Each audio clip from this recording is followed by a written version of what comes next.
तो हमने हरे कृष्णा हमने कल दूसरा अध्याय का दूसरा श्लोक अ, हमने उसको चर्चा करना शुरू किया था। तो उसको हमने पूरा तो नहीं पढ़ पाए थे उसका तात्पर्य, बट कुछ सेक्शंस पढ़ी थी। तो उसका थोड़ा सा रिकैप करते हैं। तो श्री भगवान वाचा के ऊपर डिस्कशन हुआ था, श्री भगवान के ऊपर। तो भगवान कौन है? रिकैप।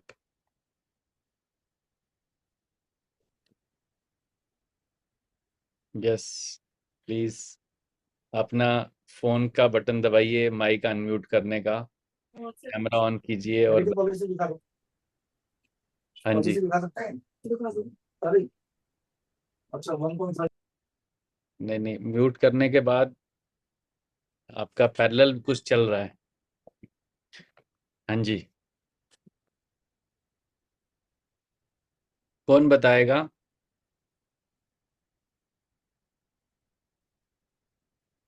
सब लोग बिजी हैं, मतलब बहुत काम है, बहुत इम्पोर्टेंट चल रहा है, बाकी कुछ। जिनके पास सब कुछ है, धन, शक्ति, यश, सौंदर्य, ज्ञान तथा त्याग, वे ही भगवान है। हाँ, और पूर्ण मात्रा में, हाँ, पूर्ण मात्रा में ये सब छह ऐश्वर्य जिनके पास हैं वही भगवान भगवान। कहलाते हैं। थैंक यू बड़ी मम्मी जी। और उससे पहले एक था कि जो हमने पढ़ा था, अ, भगवान का ही डेफिनेशन में आया था वो कि अ, जो पहला पैराग्राफ था, सूर्य की कितने तीन अवस्थाओं में हम भगवान को प्राप्त कर सकते हैं?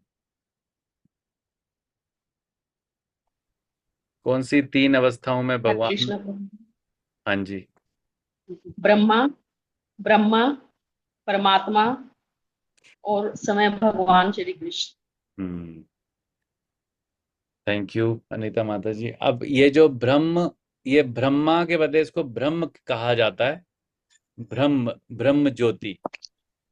तो ब्रह्म ज्योति मतलब अर्थात ब्रह्म और परमात्मा और भगवान में क्या रिलेशन है, क्या संबंध है इसमें?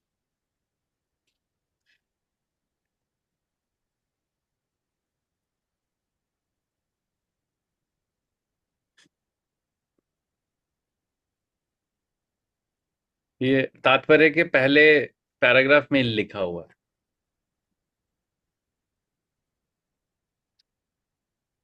भगवान परम सत्य की प्रकाष्ठा है।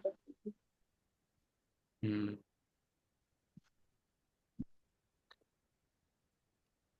तो यहाँ पर नीचे लिखा हुआ है, अगर आप पढ़ेंगे, एक्चुअली जब अगर हम इसको घर पे नहीं पढ़ेंगे ना दोबारा, तो हमारे को 5% से ज्यादा भी याद नहीं रहेगा।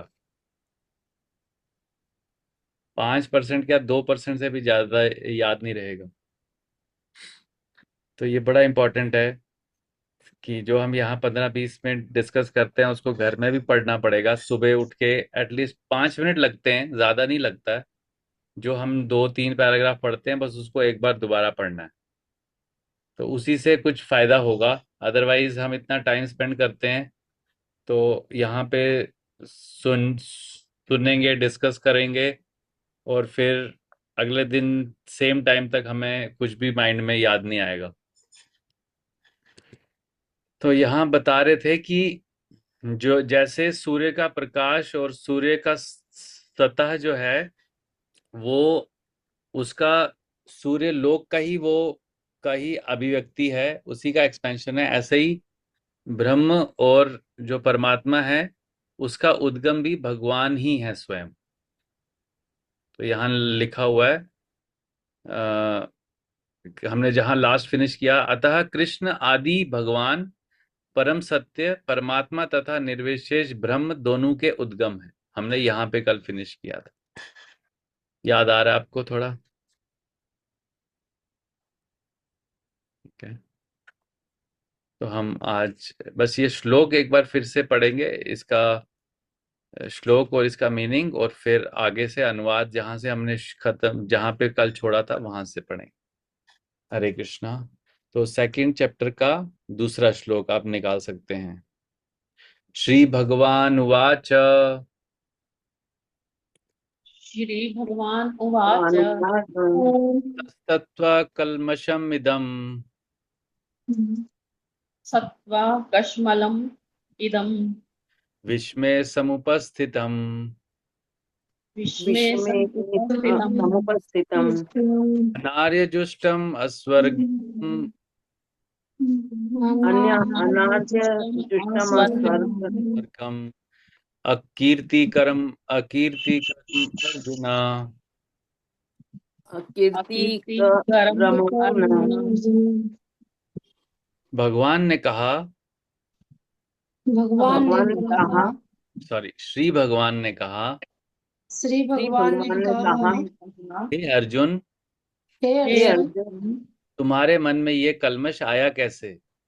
तुम्हारे मन में ये कल्मश आया कैसे? ये उस मनुष्य के लिए तनिक भी यह उस मनुष्य के लिए तनिक भी अनुकूल नहीं है अनुकूल नहीं है, जो जीवन के मूल्यों को जानता हो। जो जीवन के मूल्यों को जानता हो। इससे उच्च लोक की नहीं, इससे उच्च लोक की नहीं, अपितु अपयश की प्राप्ति होती है। अपितु अपयश की प्राप्ति होती है। तो यहाँ पहली बार अभी वहां पर युद्ध स्थल में भगवान कृष्ण ने बोलना स्टार्ट किया है, आरंभ किया है। और प्रभुपाद जी ने हमने ये पढ़ा कि भगवान का जो भगवान कौन है, भगवान का व्याख्या मतलब डेफिनेशन क्या है, किसको भगवान, तो वो हमने कल डिस्कस किया था।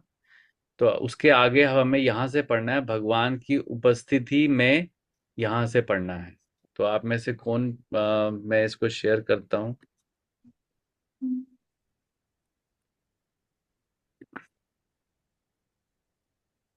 हरे कृष्ण। तो पढ़िए, कौन पढ़ना चाहेगा? मैं पढ़ देती हूँ प्रभु जी। पढ़िए। हरे कृष्णा। हरे कृष्ण। भगवान की उपस्थिति में अर्जुन द्वारा स्वजनों के लिए शोक करना सर्वथा अशोभनीय है। अतः कृष्ण ने कुतः शब्द से अपना आश्रय व्यक्त किया है। आर्य जैसी सभ्य जाति के किसी व्यक्ति से ऐसी मलिनता की उम्मीद नहीं की जाती। आर्य शब्द उन व्यक्तियों पर लागू होता है जो जीवन के मूल्य को जानते हैं और जिनकी सभ्यता आत्म साक्षात्कार पर निर्भर करती है। देहात्म बुद्धि से प्रेरित मनुष्यों को यह ज्ञान नहीं रहता कि जीवन का उद्देश्य परम सत्य विष्णु या भगवान का साक्षात्कार है। वे तो भौतिक जगत के ब्रह्म स्वरूप से मोहित हो जाते हैं। अतः वे यह नहीं समझ पाते कि मुक्ति क्या है। जिन पुरुषों को भौतिक बंधन से मुक्ति का कोई ज्ञान नहीं होता, वे अनार्य कहलाते हैं। यद्यपि अर्जुन क्षत्रिय था, किंतु युद्ध से विचलित होकर वह अपने कर्तव्य से गुमराह हो रहा था। उसकी यह कायरता अनार्यों के लिए ही शोभा देने वाली हो सकती है। कर्तव्य पथ से इस प्रकार का विचलन ना तो आध्यात्मिक जीवन में प्रगति करने में सहायक बनता है, न ही इससे इस संसार में ख्याति प्राप्त की जा सकती है। भगवान कृष्ण ने अर्जुन द्वारा अपने स्वजनों पर इस प्रकार की करुणा का अनुमोदन नहीं किया। हरे कृष्ण। हरे कृष्ण। तो हमने अच्छा इतना, मेरे को लगा कल मैं जब चेक कर रहा था तो मेरे को लगा बहुत बड़ा बड़ा परपोर्ट है इसमें, बट यहाँ तो काफी छोटा सा, मुझे मतलब क्या पता मेरे से गलती हुई हो। ठीक है, तो इसको डिस्कस करते हैं। उससे पहले हम मंगलाचरण करते हैं। ओम अज्ञान तिमिरन्धस्य ज्ञानांजना शलाकया चक्षुरुन्मिलितं येन तस्मै श्रीगुरुवे नमः। श्रीचैतन्य मनोभीष्टं स्थापितं येन भूतले स्वयं रूपः कदा मह्यं ददाति स्वपदान्तिकं। वन्देऽहं श्रीगुरु श्रीयुतापदकमलं श्रीगुरून् वैष्णवांश्च श्रीरूपं साग्रजातं सहगण रघुनाथान्वितं तं सजीवं साद्वैतं सावधूतं परिजनसहितं कृष्णचैतन्यदेवं श्री राधा कृष्ण पादान सहगण ललिता श्री विशाखान्वितांश हे कृष्ण करुणा सिंधु दीनबंधु जगतपते गोपेशा गोपिका कांत राधा कांत नमस्ते। तप्त कांचन गौरांगी राधे वृंदावनेश्वरी वृषभानुसुते देवी प्रणमामि हरिप्रिये। वाञ्छाकल्पतरुभ्यश्च कृपा सिन्धुभ्यैव च पतितानां पावनेभ्यो वैष्णवेभ्यो नमो नमः। जय श्री कृष्ण चैतन्य प्रभु नित्यानंद श्री अद्वैत गदाधर शिवासादि गौर भक्तवृंद।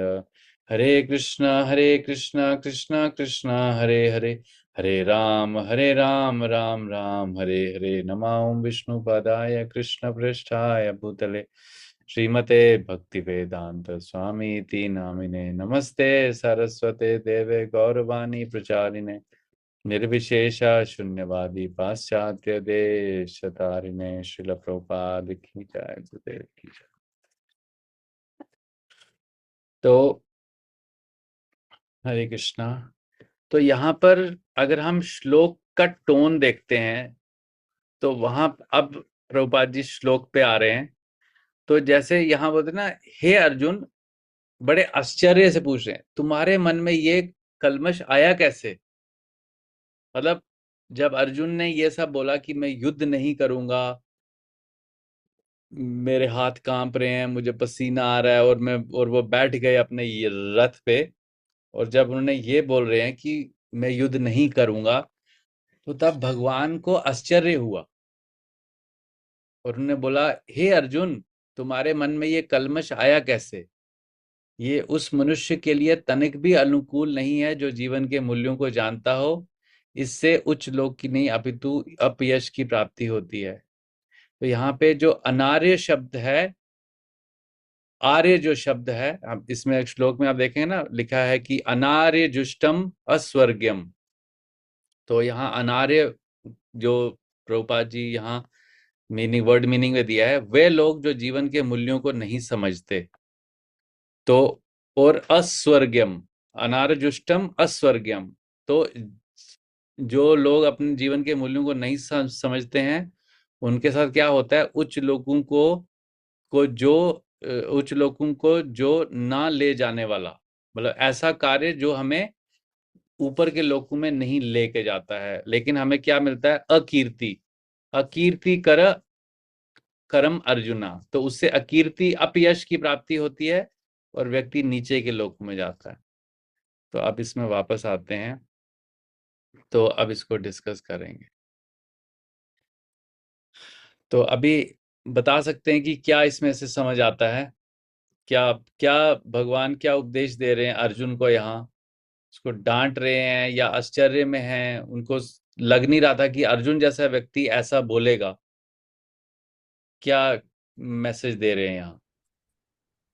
यस उनको भगवान को आश्चर्य हो रहा है कि मतलब ये क्षत्रिय आर्य होते हुए भी, मतलब अर्जुन जैसा भक्त या योद्धा जो भी कहो, मतलब जो सब कुछ था उसके पास, फिर भी वो ऐसी कंडीशन में आ गया कि उसको समझ नहीं आ रहा था कि क्या करें, परेशान हो गया था वो।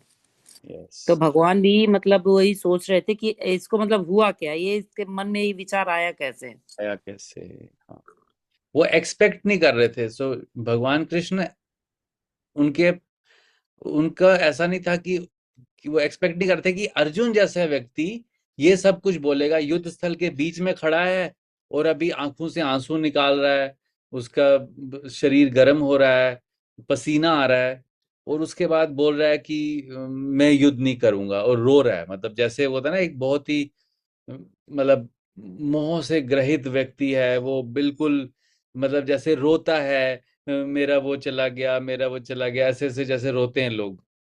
तो ऐसा भगवान बोल रहे हैं कि अनार्य जुष्ट, मतलब जो लोग जीवन के मूल्यों को नहीं जानते हैं उनके से तो ये एक्सपेक्टेड है, लेकिन तुम तो आर्य हो, तो लेकिन तुम अनार्य के जैसे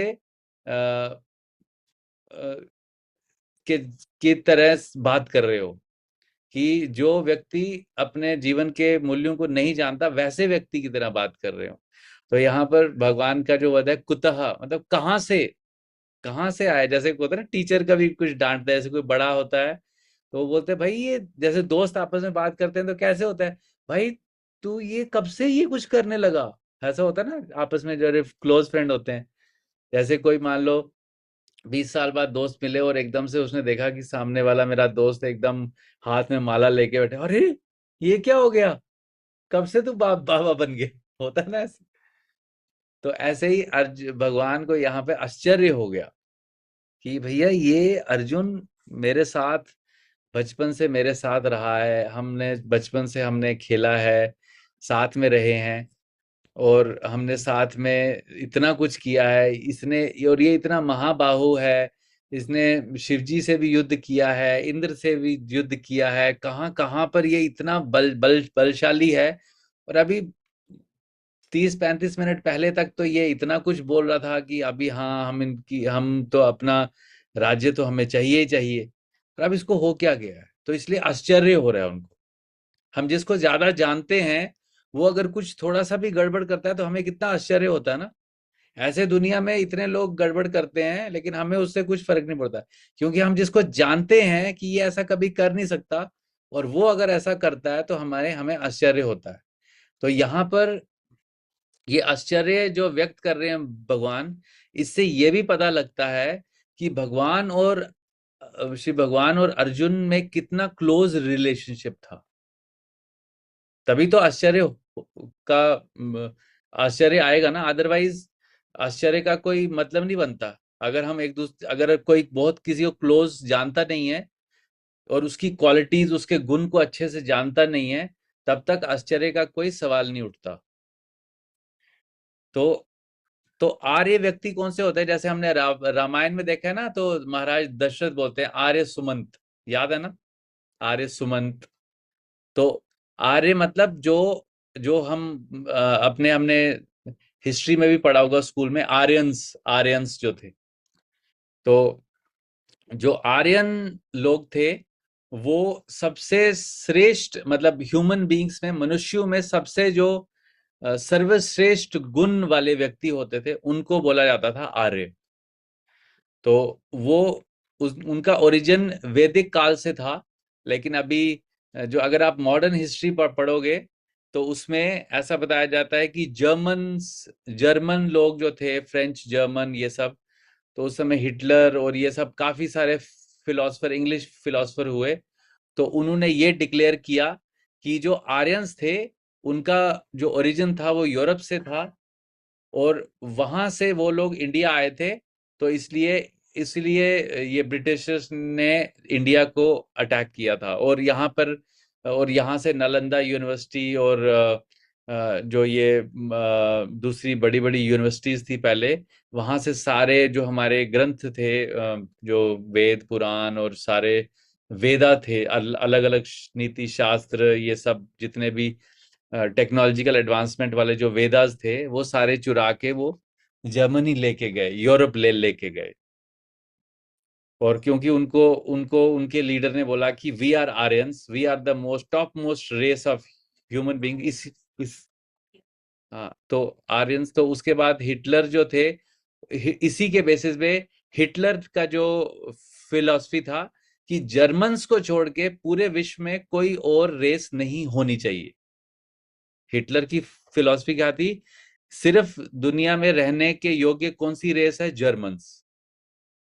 तो वो जर्मन्स लेडीज को और जर्मन मेंस को बचाते थे ताकि आगे उनसे ये रेस आगे बढ़ती जाए। तो ये जस्ट कुछ बैकग्राउंड था जो प्रभुपाद जी के लेक्चर्स में मेरे को मालूम चला था। तो यहाँ बेसिकली, हाँ जी, कुछ मैसेज आ रहे हैं क्या, नहीं सॉरी। तो यहाँ पर भगवान बोल रहे हैं कि अनार्य जुष्टम, कि तुम अनार्य जैसी बात कर रहे हो। तो अनार्य मतलब कैसे हुए, जो व्यक्ति देहात्म बुद्धि से प्रेरित होते हैं। देहात्म बुद्धि से प्रेरित मतलब यहाँ लिखा है, देहात्म बुद्धि से प्रेरित मनुष्यों को यह ज्ञान नहीं रहता है कि जीवन का उद्देश्य क्या है। उनको उनकी लाइफ में सिर्फ गोल होता है खाना, पीना, सोना और परिवार बढ़ाना, बस। और जो महाभारत में जो हमने DYPH कोर्स में हमने पढ़ा भी हुआ है कि वो पशु भी समाना, है ना। तो ऐसे जो मनुष्य होते हैं जिनको जीवन का उद्देश्य पता नहीं होता है, उनमें और एक एक जानवर में कोई भेद नहीं होता। तो यहाँ अर्जुन को भगवान पूछ रहे कि तुम्हारे अंदर कैसे ये सब, ये तुम्हारे अंदर ये सब गुण कहाँ से आ गए, ये जो तुम देहात्म बुद्धि से प्रेरित हो चुके हो, और ये सब कह रहे हो कि ये मेरे हैं, ये मेरा परिवार, ये मेरे दादा, मेरे ये वो सब चाचा ताया ये सब हैं। तो तो उनको पता नहीं होता, ऐसे व्यक्तियों को, कि जीवन का उद्देश्य क्या है, जो कि परम सत्य विष्णु या भगवान का साक्षात्कार है। तो आज की डेट में अगर हम देखते हैं तो 99% लोग ऐसे हैं, 99 नहीं बोलेंगे तो 95% तो होंगे ही, क्योंकि बहुत ही कम लोग जो हैं उनको ये लगता है कि भगवान विष्णु या भगवान का साक्षात्कार करना जीवन का उद्देश्य है। वरना जीवन का उद्देश्य है कि अच्छा पढ़ाई करना, अच्छी जॉब लेना, अच्छे फैमिली में जो मैरिज हो जाए, अच्छी जॉब लग जाए या अच्छा बिजनेस चल जाए, उसके बाद फैमिली बड़ी हो जाए, उसके बाद उनकी शादी अच्छे से हो जाए, बस हम उसके बाद रिटायर होके घर में बैठ जाएं। So that is the perfection of life. But यहाँ भगवान बोल रहे हैं कुतः, कहाँ से तुम्हारे अंदर ये कलमश आया। तो हम सबके अंदर ये कलमश हैं।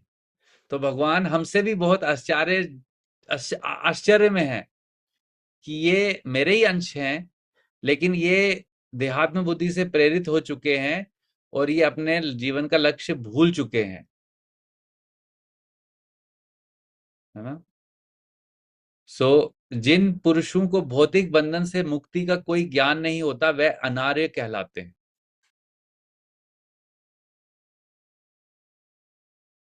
अपितु अर्जुन क्षत्रिय था, किंतु युद्ध से विचलित होकर वह अपने कर्तव्य से च्युत हो गया था। अर्जुन क्षत्रिय थे, तो क्षत्रिय मतलब अगर कोई प्योर क्षत्रिय है तो वो आर्य की कैटेगरी में आता है। अगर कोई प्योर ब्राह्मण है वो भी आर्य की कैटेगरी में आता है। अगर कोई प्योर वैश्य है वो भी आर्य की कैटेगरी में आता है। शूद्र मतलब बिल्कुल फोर्थ लेवल हो गया। तो वो अपने च्युत मतलब फॉल उनका डाउनफॉल हो गया है, कि वो अपना जो उसका जो रियल स्टेट है वहां से नीचे गिर गया है। तभी बोलते हैं ना, इंग्लिश में वर्ड आता है फॉलन सोल्स, है ना, फॉलन सोल्स आता है। तो we are all fallen souls, कि हम भी आर्य के लेवल पे थे, अर्जुन जैसे आर्य के लेवल पे थे, लेकिन हम अभी उस स्टेट से नीचे आ चुके हैं। कहां पे आज, कौन सी स्टेट पे आ चुके हैं, जहां पर हम अपने शरीर को ही सब कुछ मान रहे हैं, और शरीर से संबंधित जो भी चीजें हमको दिखती हैं या पता चलती हैं उन्हें ही हम सब कुछ मानते हैं, और शरीर के अकॉर्डिंग जो लक्ष्य है जीवन का, उसको ही अपने जीवन का लक्ष्य बना चुके हैं। तो हम सबको देखकर यहाँ भगवान कृष्ण आश्चर्यचकित हैं। अगर अर्जुन को देखकर आश्चर्यचकित हैं तो हमको देखकर तो आश्चर्यचकित होंगे ही होंगे। तो उसकी ये कार्यता अनार्यों के लिए ही शोभा देने वाली हो सकती है। सो कर्तव्य पथ से इस प्रकार का विचलन ना हो, ना तो आध्यात्मिक जीवन में प्रगति करने में सहायक बनता है, और ना ही इससे इस संसार में ख्याति प्राप्त की जाती है। मतलब दोनों जगह लॉस है। अगर व्यक्ति देहात्म बुद्धि में है, ना तो उसका आध्यात्मिक उन्नति होती है, ना तो उसको इस संसार में, इस जीवन में ख्याति प्राप्त होती है, क्योंकि वो एक एनिमल की लाइफ जी रहा है, अगर उसको अपने जीवन का लक्ष्य पता नहीं है। तो भगवान कृष्ण ने अर्जुन द्वारा अपने स्वजनों पर इस प्रकार की करुणा का उन्मोदन नहीं किया। तो भगवान कृष्ण ने अर्जुन के द्वारा हम सबको बता रहे हैं कि अपने स्वजनों पर इस प्रकार की करुणा करना सही नहीं है।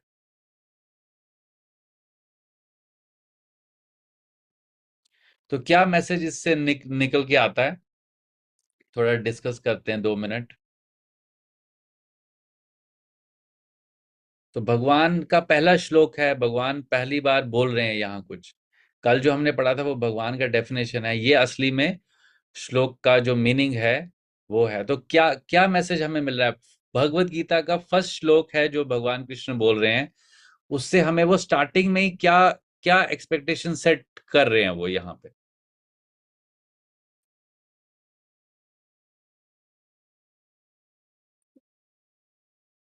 हरे कृष्णा।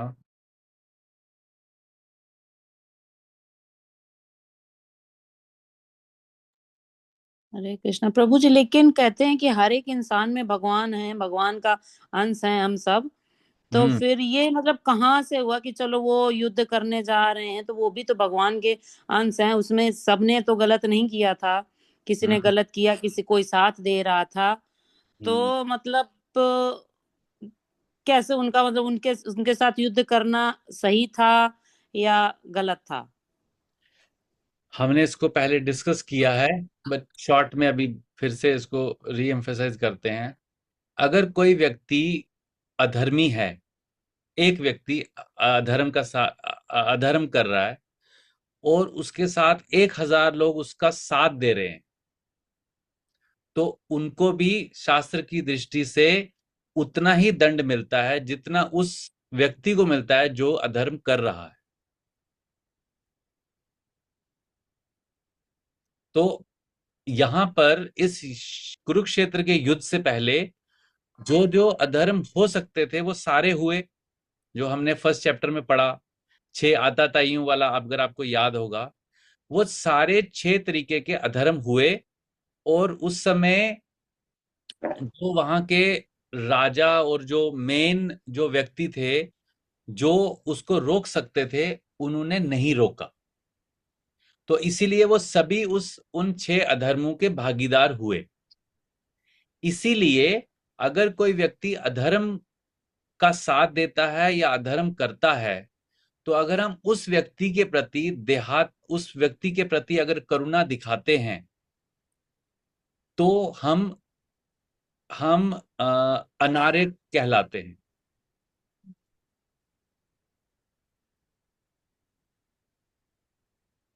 पर हम तो कौन होते हैं उनको सजा देने वाले या कुछ करने वाले? वो तो कहते हैं ईश्वर ही आपका जो भी कर्म है वो तो ईश्वर ही वो करते हैं। हम्म। तो मतलब वो अर्जुन को वो भगवान कह रहे थे कि नहीं आप युद्ध करो, उनका वो जो भी है, मतलब बाद में तो ये था कि वध ही होता है। तो मतलब भगवान खुद ना करके अर्जुन के द्वारा करा रहे थे ये चीजें। हाँ, यस, ये आएगा आगे।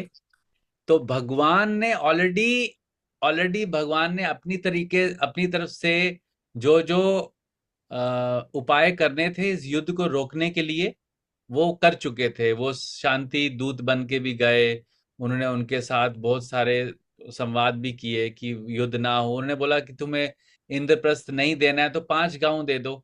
मतलब बहुत तरीके का जो भी मिटिगेशन प्लान, बहुत कुछ किया। लेकिन जो जो दुर्योधन, एक्चुअली सारा जो दुर्योधन और धृतराष्ट्र की वजह से सब हुआ ये।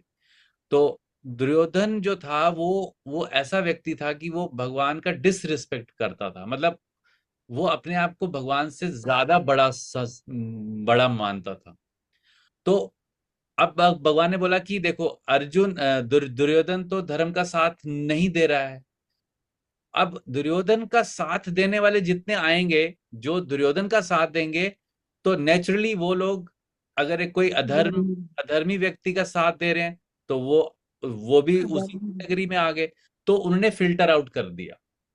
अब जब युद्ध स्थल में आ गए, सारे युद्ध स्थान में युद्ध, तो बाद में अर्जुन को भगवान कृष्ण बोलेंगे कि मैं तुम, अभी तो स्टार्टिंग हुआ है ना, अभी स्टार्टिंग हुआ है, धीरे धीरे जब हम पढ़ेंगे तो भगवान बोलेंगे मैंने ऑलरेडी इनको मार दिया है, मैं ऑलरेडी इनको मार दिया है, बट तुमको मैं इस युद्ध का यश देना चाहता हूं। You are just becoming an instrument. तुम्हें मैं यश देना चाहता हूं कि हाँ, अर्जुन ने ये युद्ध जीता और वो बाद में राजा बना, या युधिष्ठिर जो है, जो पूरे पांडवों ने ये युद्ध जीता, लेकिन मैंने सबको पहले से मार दिया।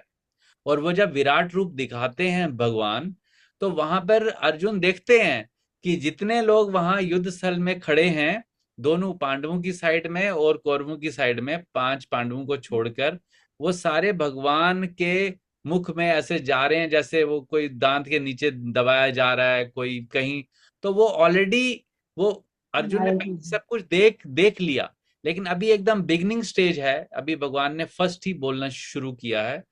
तो यहां पर भगवान अभी एकदम आश्चर्य में उसको ऐसे बोल रहे हैं, क्योंकि आइडियली में अर्जुन को पहले से पता होना चाहिए, और उनको पता भी था, बट समहाउ ये हमें ये भगवत गीता समझाने के लिए एक ऐसा सिचुएशन भगवान ने क्रिएट किया कि अर्जुन ने अपने परिवार संबंधियों को देखा और उसके अंदर ऐसा कलमश आया, और ये सिचुएशन क्रिएट हुई। अब भगवान उसके माध्यम से हमको बता रहे हैं,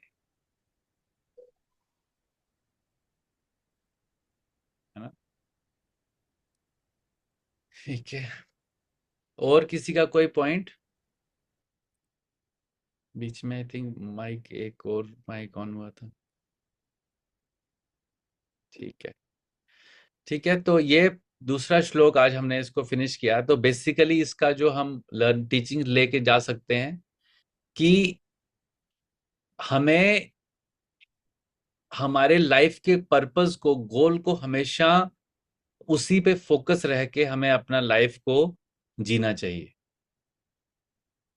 हमारी सारी एक्टिविटीज जो है वो लीड करनी चाहिए कि हम अपने जीवन के लक्ष्य तक पहुंच रहे हैं या नहीं, हम रोज की डेट में एक स्टेप उसमें आगे बढ़ रहे हैं कि नहीं, कि हमारी सारी एक्टिविटी उस गोल को पाने में, उस गोल की तरफ बढ़ने में हमें सहायक कर रही है या नहीं।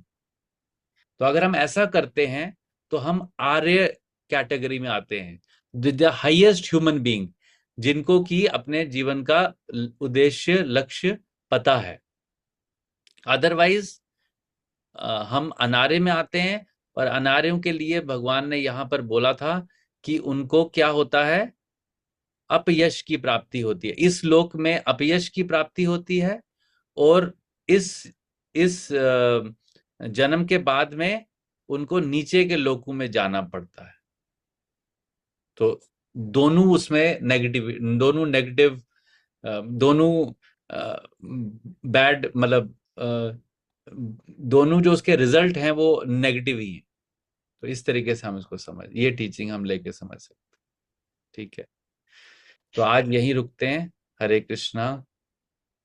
तो किसी का कोई पॉइंट है तो शेयर कर सकते हैं। ठीक।